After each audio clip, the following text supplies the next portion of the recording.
Yo no soy espiritista, pero sí tengo una relación con el espiritismo. Y eso es lo primero que os voy a contar, porque ocurrió de una manera pues muy especial el enterarme de esta relación. Yo había llegado a Madrid después de mis años de Guatemala y de mi aprendizaje con don Diego, con mi chamán, que yo creo que ya todos conocéis, y estaba empezando pues a dar cursos de tarot, a meterme más en este mundo, a echar muchísimo de menos el mundo mágico del que yo venía, porque me encontré que aquí había poquísima magia y que era todo bastante aburrido.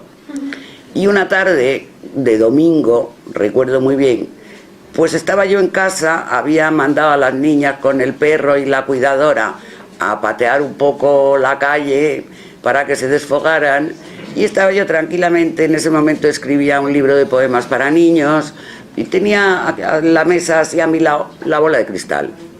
Estaba yo pensando en los poemas de los niños y de repente la bola de cristal pues como que se activa y aparece un señor que no aparece en la bola, aunque yo digo lo veo en la bola, no lo veo en la bola, pero la bola tiene mucho que ver.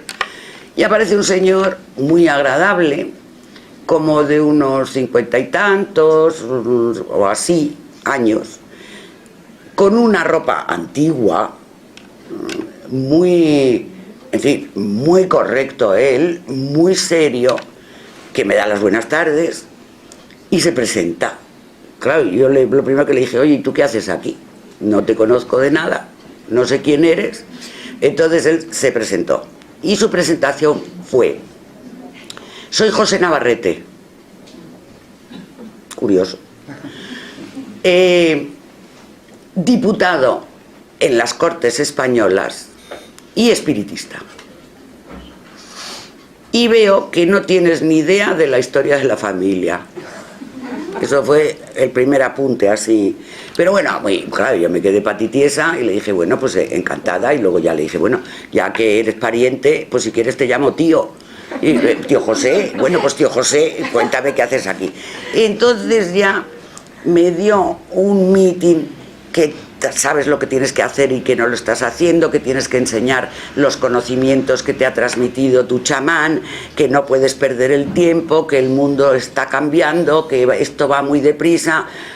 Hombre, que yo ya enseño tarot y que no sé, y que bueno, pues que sepas que lo tienes que hacer. Yo presenté en las Cortes Constituyentes, cuando se instauró la Primera República, en las Cortes Constituyentes de 1873, creo que era, la propuesta de que el espiritismo fuera admitido como materia en los estudios superiores. Pues este fue. El portavoz, exactamente. Pues mi tío José. Expediente 360. Y entonces, como hubo un golpe de Estado en 1874, el proyecto se quedó en proyecto y se esclafó todo aquello. Ahí se quedó todo. Y bueno, pues el caso es que ahí se quedó. Me dijo que me tenía que poner en marcha o sí, y que él se encargaría. Se despidió y se fue. Bien, ya dije, bueno, ya me están complicando la vida. Otra vez, ahora que yo la tengo organizada con mis cursos, mi consulta y todo muy bien.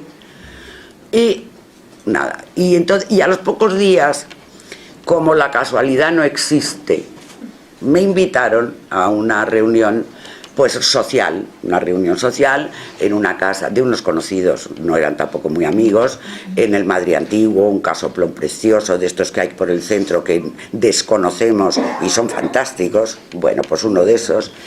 Y entonces cuando llegué a esa reunión en el hall, me abrió la puerta pues una doncella con cofia, delantal, encallonado, las cosas de entonces, y veo en el recibidor una señora vestida de negro,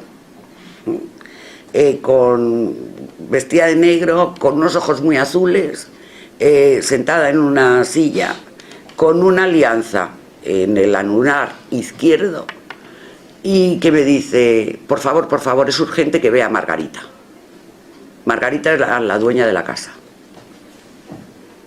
Yo entré, ya tuve que seguir a la doncella, a saludar a todos. Era una reunión muy mundana, o sea que no tenía nada. Pero enseguida derivaron los temas y tú es que es verdad que ves espíritus, y tú esto, pues esto existe, no existe, los dos bloques, los escépticos, los creyentes, patatín, patatán. Y yo haciendo tiempo para decir que me llegue la hora de irme y me largo, que ya no actúo ni me meto en líos, pero no. Yo tenía, me pusieron una copa, un jaibolito, luego nos iremos a tomar un jaibolito. Pues, a ver, y entonces ya con mi jaibolito en plan bola de cristal, pues, a ver, la doña de la casa me dijo, oye, por favor, en fin. Y aparece Margarita. Y claro, le digo, aparece la señora, Margarita era la dueña, aparece. Y le digo, oye, perdona, hay una señora aquí que quiere hablar contigo muy urgentemente, que es una... Le describo a la señora y me dice, es mi madre. Y no puede ser mi madre, porque mi madre murió hace 11 años. Iba de negro siempre por la muerte de una hermana mía. Y efectivamente llevaba la alianza en la mano izquierda porque los franceses, y es francesa, los franceses llevan la alianza en el anular izquierdo. Bueno, pues nada. Y entonces Margarita ya se comunicó, la señora se comunicó con Margarita o Margarita con la señora y la señora le dijo, la madre le dijo, a ver, tienes un lío muy considerable con tu hermano Guzmán por la herencia de tu padre. Porque tu padre se creía inmortal y lo dejó todo muy mal organizado. Pero hay unos papeles en los que dice que tu padre quería que esta casa y una serie de acciones pasaran a tus manos. Esos papeles existen, pero no los encuentras. Has revuelto toda la casa, lo has puesto todo patas arriba, no lo encuentras. Entonces me enseñó una llave, la madre, y dijo, el mueble que abre esta llave será el sitio donde están los papeles. Buscarlos. Y yo ya he cumplido mi misión, ahora vosotros tenéis que hacer algo. Y hazlo deprisa porque tu hermano Guzmán está barriendo para su casa. Bueno, a ver, Margarita, por favor, y no te ha dicho nada más, que no, y ya, claro. Luego ya yo me fui a casa y un señor encantador que estaba en la soirée esta se ofreció a llevarme a casa. Entonces, qué casualidad, otra vez, era espiritista. Y entonces empezó a investigar al diputado Navarrete y ahí me enteré yo de que era todo, José Navarrete, que había sido muy importante, que muy bien, que todo eso. Nos hicimos muy amigos y le vi, luego ya pasó al otro lado y ya, pues dejé de verle, no le vi más. A los pocos días llega Margarita y me dice a la consulta, a darme las gracias y a decirme que efectivamente yo les había dibujado la llave y a decirme que efectivamente pues habían encontrado la llave, habían encontrado los papeles, su hermanito Guzmán estaba fumando en pipa y ellos estaban muy contentos, ella sobre todo, porque le encantaba seguir viviendo en la casa que había sido de sus padres.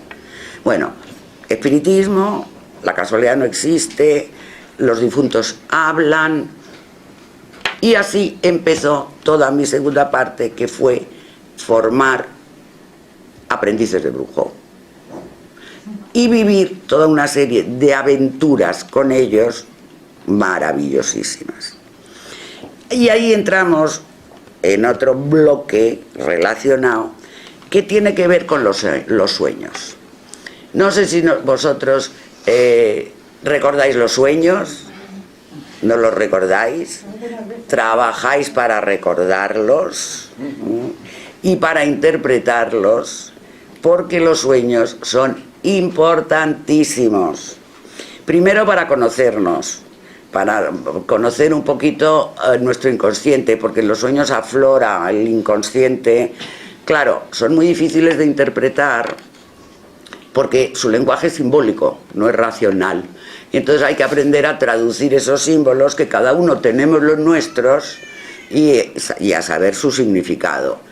Pero son sueños que a veces nos traen retazos del futuro, de acontecimientos que se van a producir, y a esos sueños los llamamos sueños premonitorios.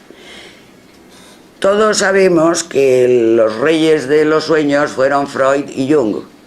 Pues no es cierto. No. Esos son muy modernillos, porque los reyes de los sueños fueron los griegos. En Grecia había una técnica llamada incubación de sueños, que se practicaba en los santuarios, de los templos de Asclepio y de Apolo. A esos santuarios iban personas que querían tener una experiencia onírica de sueños, y pasaban por todo un ritual, una preparación. Dormían en el templo, en el santuario, custodiados por los sacerdotes, y entonces en ese sueño era un sueño de incubación, y en ese sueño el dios se les aparecía, y sobre todo en el de Asclepio, el dios se dedicaba a darles conocimientos sobre su enfermedad, porque iban los enfermos desahuciados, y les indicaba la manera de sanar esa enfermedad. Por lo tanto, el templo de Asclepio en Grecia era el santuario de Lourdes en la actualidad. Ahí iban, y hay muchísimos testimonios escritos de sanaciones milagrosas conseguidas por... Y esto responde a un movimiento religioso que hubo en el siglo VII a.C. en Grecia, que se llamó el orfismo. Pues los órficos tenían una teoría muy buena, en la que decían que por la noche el alma se despega del cuerpo. Mientras el cuerpo duerme, el alma se despega del cuerpo y vuela y se comunica con los dioses. Y los dioses le dan conocimiento, porque por la noche el alma está despierta y es la que tiene la sabiduría. Y durante el día, cuando el cuerpo está vivo, el alma duerme y no sabe nada. Por lo tanto, los sueños son un elemento importantísimo en la comunicación, llamémosle dioses. Nosotros diríamos inconsciente, ¿verdad? Y esos viajes del alma nosotros los llamaríamos viajes astrales, que hacemos todos en los sueños, aunque no sean conscientes, porque todos viajamos por las noches, hacemos viajes astrales inconscientes. Luego lo bueno es aprender a hacerlos conscientes. Claro, que ahí es donde se pasa bien. Expediente 360. Pues el caso es que Eurípides decía que los sueños eran criaturas de la tierra, y los comparaba a los mensajes que daba la pitonisa en Delfos. Decía que eran igual de sabios. Los mensajes de Delfos eran todos un poquito ambiguos, muy difíciles de descifrar. Los sueños también. Pero se puede. Deberíais acostumbraros a, cuando soñéis, despertaros después de cada sueño. Ahora tenéis la ventaja de que hay grabadoras. Antes era el cuadernillo y lápiz, porque podéis tener muchísimo conocimiento. También un sabio presocrático decía que un sueño sin interpretar es como una carta sin leer. Y los presocráticos, que son los que me gustan a mí, Empédocles y Parménides, pues hacían viajes. Por ejemplo, Parménides hizo un viaje al inframundo para, incubando un sueño, para comunicarse con la diosa y adquirir conocimiento.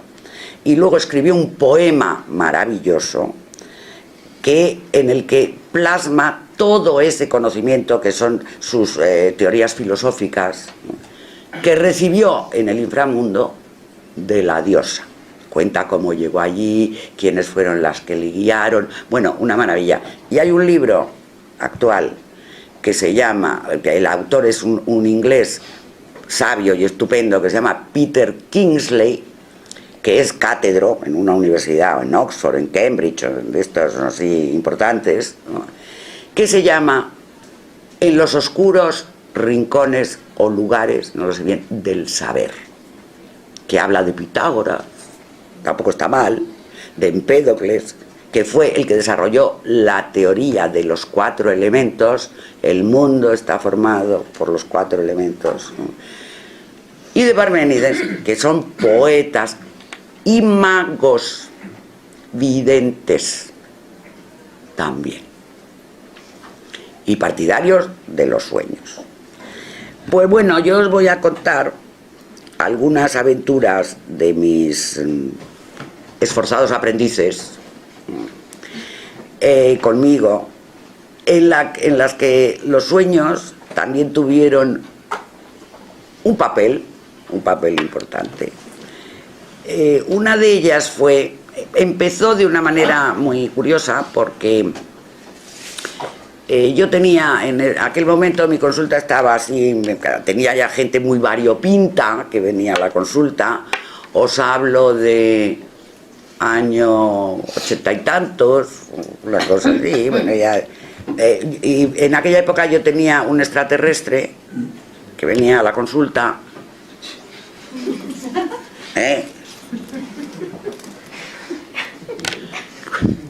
que decía que había sido abducido y que estaba esperando que los extraterrestres vinieran a buscarle en su nave. Y se movía como un robot y entraba muy serio. Y me contaba, bueno, unas historias, unas maravillas.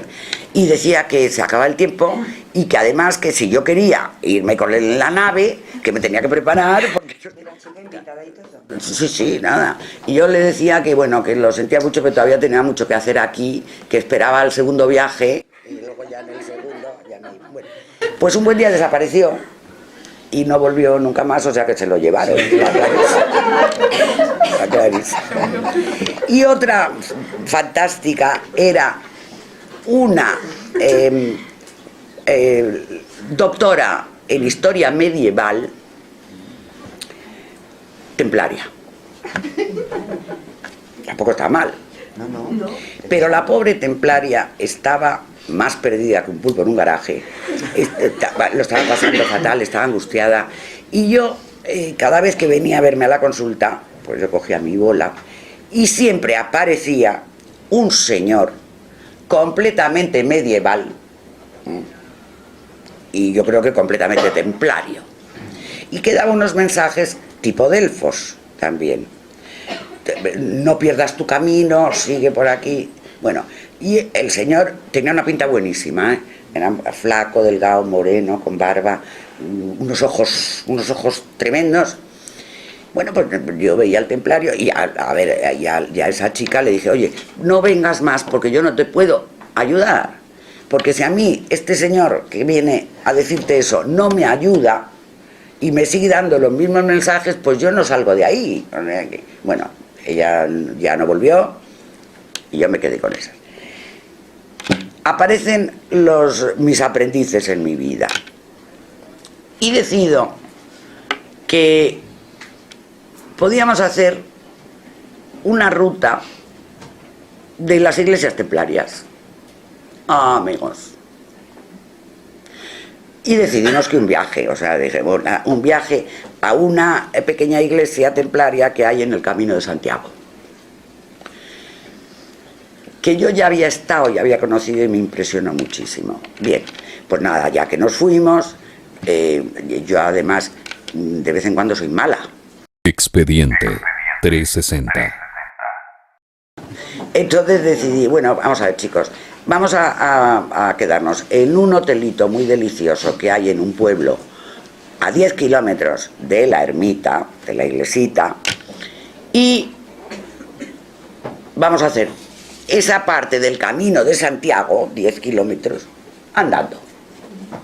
Por lo tanto, habrá que madrugar mucho, pero caminamos, llegamos ahí y ya hemos cumplido con el santo, y, en fin. Bueno, protestaron muchísimo. Total, y por eso, ahora os digo, por eso soy mala. Como yo ya estaba en la iglesia, y Javier, uno de los del grupo, también, pues vamos a llevar los coches y os esperamos allí. Llegaron protestando, ay, ay, ay, qué horror, con ampollas en los pies. Yo siempre llevo un botiquín, yo llevaba el botiquín con las tiritas, el betadine, pero todos muy contentos. Pedimos las llaves al guardés de la iglesia que estaba cerrada, entramos y tuvimos nuestras experiencias. Retrocedo a la noche anterior, antes del Camino de Santiago. Esa noche yo tuve unos sueños muy inquietos y de repente en uno de esos sueños me encuentro con mi camisón a la puerta de la iglesia. No sabía por qué había llegado ahí y abro, entro y me encuentro una serie de caballeros que tenían como unas capas blancas detrás, que se acercaban al altar, que se iban, volvían, salían, y de repente de ese grupo, clac, se desgaja uno y me dice: hola, Paloma, buenas noches. El templario. No debes estar aquí, vete. Si lo que has visto lo recuerdas bien, y si no, es que no lo tienes que saber, vete. Me echó de mala manera. A ver, yo seguí soñando, ya dejé de soñar ese sueño, bueno, muy bien. Pero al día siguiente no me acordaba si era un viaje astral o había sido un sueño. Cuando vi que el camisón estaba todo lleno de pegotitos de cera, que aquella iglesia estaba iluminada por antorchas y velas, pues dije: viaje astral. Viaje astral. Ahí no hay duda, había estado allí, me había encontrado con el templario. Bueno, al día siguiente llegamos todo el grupo, entramos en la iglesia, solos, maravilloso ambiente, mágico, porque esa iglesia tiene los ventanucos de alabastro todavía, y el alabastro dan una luz como de pecera, o sea, una luz matizada, absolutamente mágica. Entonces yo dije: bueno, sentaros, dejar la mente en blanco, tranquila.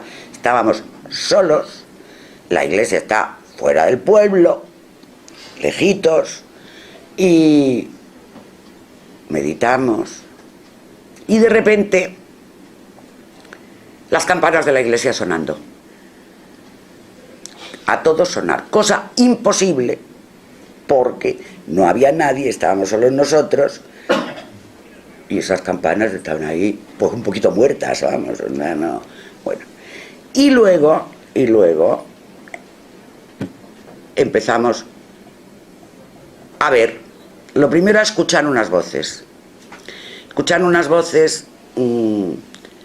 de 12 hombres, ahí ya con unas capas blancas muy definidas, haciendo un ritual, y el famoso templario que vuelve y me dice otra vez: no tienes que estar aquí, eres muy terca.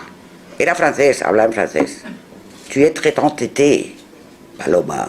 No, soy más terca que ni se sabe, o sea que, claro, y no debes estar aquí, tienes que llevarte a este grupo porque están viendo algo que no deben ver. Habéis venido a por un mensaje. El mensaje lo tenéis delante de las narices. Si no lo sabéis ver, es que no estáis preparados. Fuera. Y tú, a ver, empecé a coger a todos que estaban aterrados porque lo habían visto, no habían oído nada, pero vámonos, vámonos. Y entonces, cuando llegamos a nuestro hotel, claro, ya nos pusimos al día y, bueno, primero vimos que las campanas estaban en la espadaña, pero cuando devolvimos las llaves nos dijeron que ahí no toca la campana nadie, que no se había muerto nadie en el pueblo, que no era hora del rosario, que eso era imposible, que ellos no lo habían oído. Bueno, cuando nos ponemos al día, pues uno había visto muy bien los caballeros, otra que dijo yo me voy de aquí, yo me voy de aquí, no aguanto ni un minuto más, qué miedo, qué miedo, qué miedo, es porque había oído una voz que decía algo acabado en mente y otra decía enemigo. Después otro había oído también no sé qué, visto, todos habían visto algo.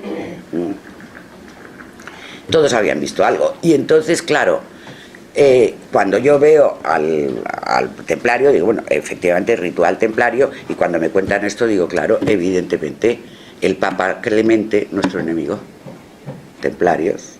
Expediente 360. En la puerta de la iglesia, 2 columnas de la puerta, iglesia octogonal, como todas las templarias, románica, en la puerta de la iglesia, en esas 2 columnas, había 2 cabezas de una especie de dios que tenía unas barbas que hacían así, unos ojos también muy especiales, y en la columna de la derecha estaba el original y la de la izquierda se notaba perfectamente que había sido restaurada y era una copia burda del original. Bien, habíamos traído fotos, todas, habidas y por haber. Entonces empezamos a ver las fotos y de repente Javier, que es el foto, coge una, le da la vuelta, no se sabe por qué, y grita, ¡Eureka, lo encontré! La foto del dios original, el que era de verdad, de la entrada, al dar la vuelta a la foto, esa barba eran unos cuernos fantásticos y era la cabeza impresionante de un macho cabrío. La dualidad, Dios y el diablo, el bien y el mal, en una misma escultura. Y claro, nos quedamos diciendo, bueno, ya tenemos el mensaje, lo oculto en este templo, este conocimiento, y este sería el famoso Baphomet que adoraban los templarios, que no era el diablo ni mucho menos, evidentemente, pero pues ahí está, es el misterio. Y ahí también hay un sueño premonitorio que me lleva a la iglesia, que me dice que nos vamos a encontrar con los templarios. Los sueños, trabajar los sueños. Otro sueño premonitorio. Hoy va de sueños. Si os aburre, en cambio. Este es complicadísimo. Vamos a ver. Este lo tuve, pues, porque lo tuve. Una noche. Yo estaba en un aeropuerto, yo sabía que me iba, no sabía a dónde, pero la idea era que yo iba al extranjero. Y yo estaba en el embarque, el pasar los controles, esos tan agradables, que te descalzan, que te desnudan, que bueno, ya veréis. Iba sin equipaje, pero no me chocó nada. Aquello estaba así, de gente. Yo en mi cola, paso por el arco y pito. Ya le he dejado todo, el reloj, bueno, pues ya no sé, me pasan la cosa esa del escáner o como se llame, vuelvo a pasar, vuelvo a pitar. Me hacen volver otra vez, volver a pasar, pito. Y entonces ya vienen 2 guardias. En la cola ya era un motín. Esta señora pesada, que nos vamos a perder el avión. todo muy propio de Barajas, ¿verdad? Y me llevan ya a una habitación y ya llaman al jefe de turno. Y el jefe de turno me pide documentación, tarjetas de crédito, o sea, tercer grado de interrogatorio, a qué me dedico, soy, de dónde vengo, a dónde voy, todo. Y me vuelven a hacer un repaso mucho más exhaustivo y vuelvo a pitar. Llaman a una funcionaria, me meten en una habitación, me desnuda, un escáner. No, está limpia, ya me saca y dice, está limpia. Y entonces ya el superjefe ya ha venido y dice, mire, lo suyo, señora, es muy raro, pero pasa muy pocas veces, pero no es la primera. Es la primera vez que me pasa a mí, decía él, pero no es la primera. A usted le pita el alma. Es verdad que yo pito en los aeropuertos, que tengo que pasar 20 veces, que no sé por qué pito, lo único que digo, tengo un clavo en un tobillo, que me operaron. Pito. Bueno, pues era el alma. ¿Y qué hago? ¿Y qué hago? Pero no se preocupe, esto está resuelto. Es muy raro, vamos a llamar a un médico, el médico ya está aquí, y a mí me dicen, por las molestias, la pasamos a preferente. Y dije, bueno, qué bien. Yo tenía que hacer un transbordo. No sé en qué aeropuerto, porque no sé dónde iba, no sé. Pero vamos, a ver, y el funcionario que me había despedido en Barajas, supongo, el aeropuerto donde estaba, me dice, no se preocupe, señora, que hay tiempo suficiente para... Llego al transbordo, aeropuerto intermedio, y me dicen que mi vuelo al definitivo no saldrá hasta dentro de hora y media, porque lleva hora y media de retraso. Yo ya me empiezo a poner nerviosita, ¿verdad? El funcionario que me atiende en ese aeropuerto, porque tenía siempre alguien ahí que me esperaba, me llevaba, se pone nerviosito también. No se preocupe, hay tiempo, no se preocupe. Llego al destino,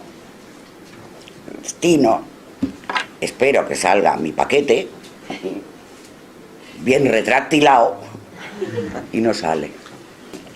Y cuando ya estaba a medio adormecida, esperando a que viniera el funcionario con el alma, sonó el despertador. Y ya no me enteré. Volví a la vida, pero aquí. Se me olvidó el sueño. Lo apunté todo. Yo apunto desde que mi chamán me tenía frita con eso, apunto los sueños. Se me olvida el sueño y al poco tiempo, un mes o mes y medio, me voy de vacaciones. Estoy en Barajas, me voy a Cerdeña. ¡Ay, qué maravilla!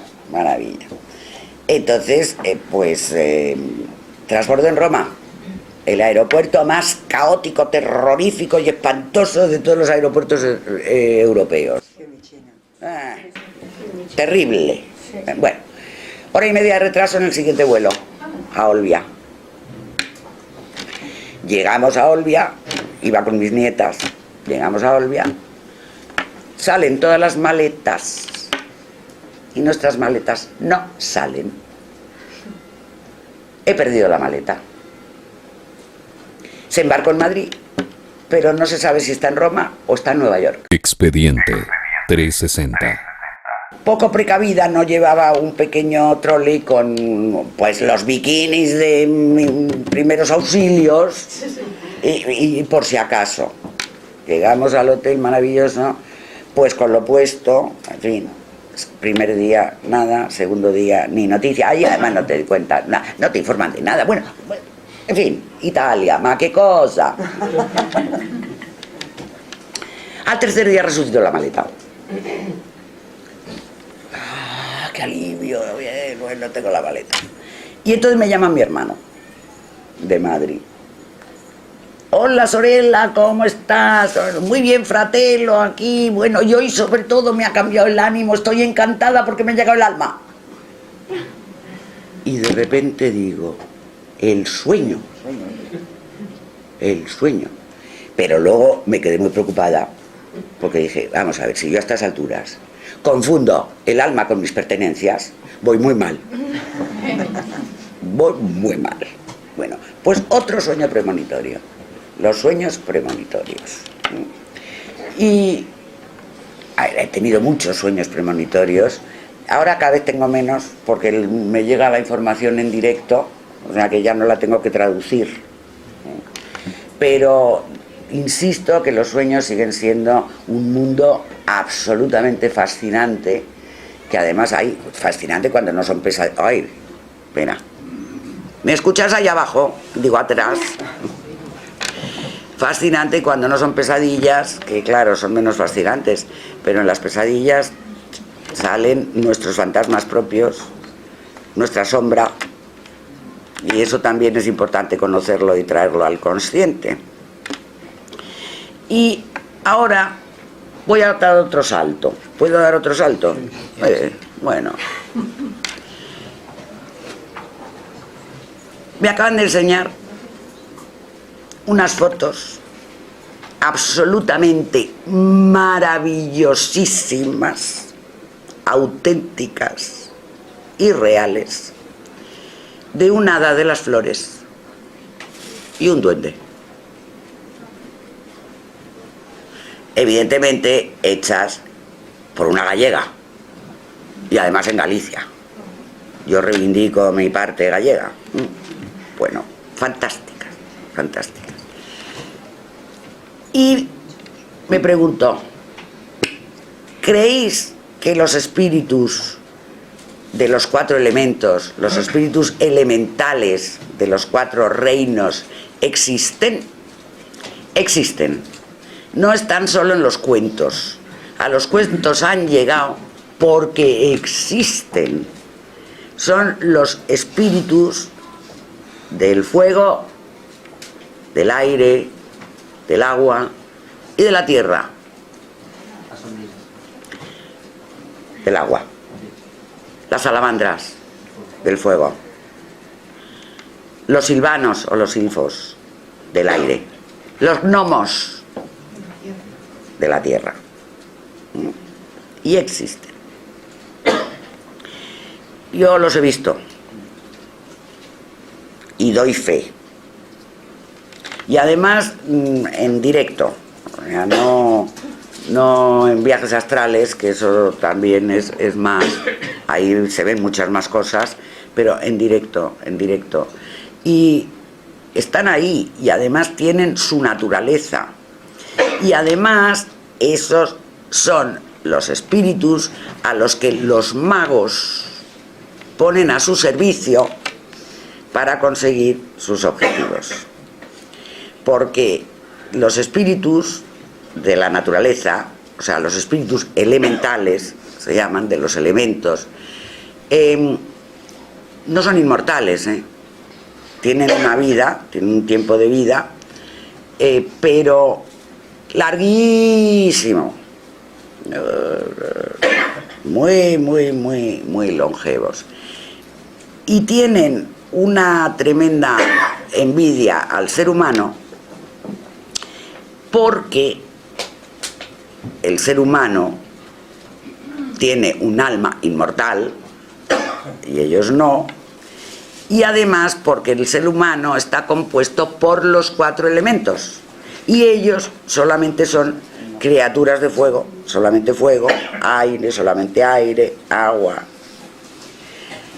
Y entonces cuando un ser humano, un mago, conecta con ellos y se hace amigo de ellos, ellos se ponen al servicio del ser humano y colaboran con él en la magia, lo que se llama magia natural que existe. Yo os puedo contar que yo he visto uno y que gracias a uno no me maté. Fue en una cuesta abajo, que lo dejé sin frenos, sin el freno de mano, el freno, y de repente ese coche en una pendiente así empezó a rodar hacia abajo, velocidad, y vi que de un árbol salía un pequeño ser muy como parecido a un tronco de árbol, que se ponía así y paraba el coche. Paraba el coche, me dio tiempo a entrar y echar el freno y la marcha para pararlo. Era un homo, un duende, un espíritu de la tierra que me ayudó. Por lo tanto, pues, ¿cómo lo voy a creer?